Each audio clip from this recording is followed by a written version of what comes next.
All right, a big week at the White House right now, and you're seeing Press Secretary Karoline Leavitt there addressing reporters as we level set for the week. So here to give us a rundown of what's being said inside that room is CBS News White House reporter Olivia Rinaldi. You've been listening in. What are the headlines so far? Hey, Reed, a lot of news to cover from that White House briefing. First, off the top, we learned that the number of people who have deceased in those Texas floods has risen to 91, which is a shocking number. We're learning more about that, as well as this White House has been defending some of the cuts that happened to the National Weather Service and saying that the response to the Texas floods was, the prep there was adequate, and that they say that the staffing that was happening was at the correct level, and in even certain instances in one of the offices that it was overstaffed in preparation for the floods that could happen. Take a listen to what Karoline Leavitt said about that specifically here. Earlier, but the National Weather Service, the union, actually publicly stated they had an adequate staff on hand to forecast and predict the storm. You shared your thoughts earlier on how the way the left has really weaponized this to blame the deaths in Texas on Trump. Want to comment on that again? Yeah, I just do think those comments are depraved and despicable, especially when so many Americans are mourning the loss of their children. The National Weather Service, as I said, did its job. Many experts, many meteorologists have said that. Many of you in the media, in all fairness, have said that as well. Unfortunately, not all. And many Democrat elected officials are trying to turn this into a political game, and it is not. This is a national tragedy, and the administration is treating it as such. We know the National Weather Service provided early and consistent warnings. They gave out timely flash flood alerts. There were record-breaking lead times in the lead up to this catastrophe.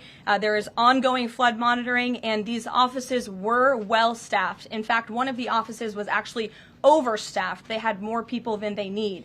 So any claim to the contrary is completely false, and it's just sad that people are pushing these lies. Can I just get one more? Sure.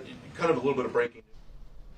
Now, the White House says the president is also prepping to visit Texas. They are trying to find a day to do that, making sure they're not taking any of those resources away from people on the ground that may need it. It could potentially happen Friday, perhaps later, but they say they are assessing all of that, Reed. And on other topics that were covered, they also talked about tariffs. You and I talked about this earlier in the hour about those letters that are being sent out, 2 so far that were sent to Korea and Japan. We also learned that 12 more letters are expected to be sent out within the coming day, and more in the coming days. They're expected to be posted to Truth Social, which is the president's social media platform.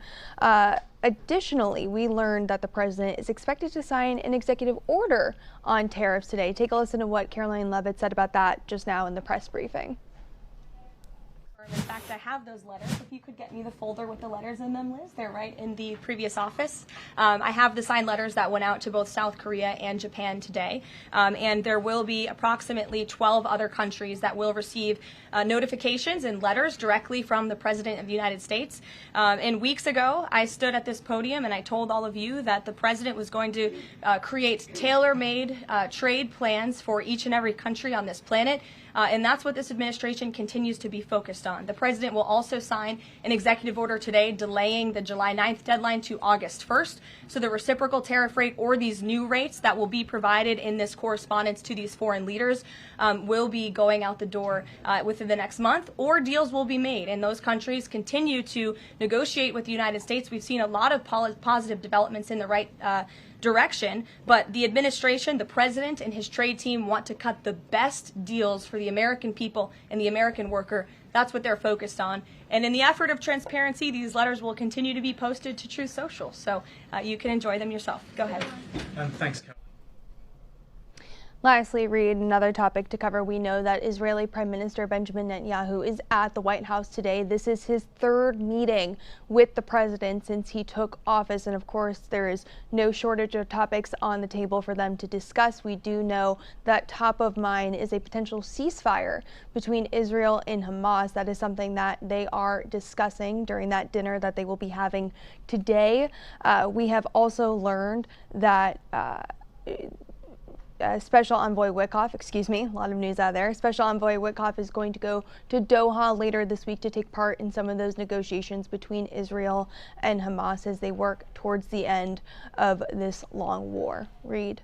All right, Olivia Rinaldi watching the very latest happenings and headlines coming out of that press briefing with Press Secretary Karoline Leavitt. Thank you so much.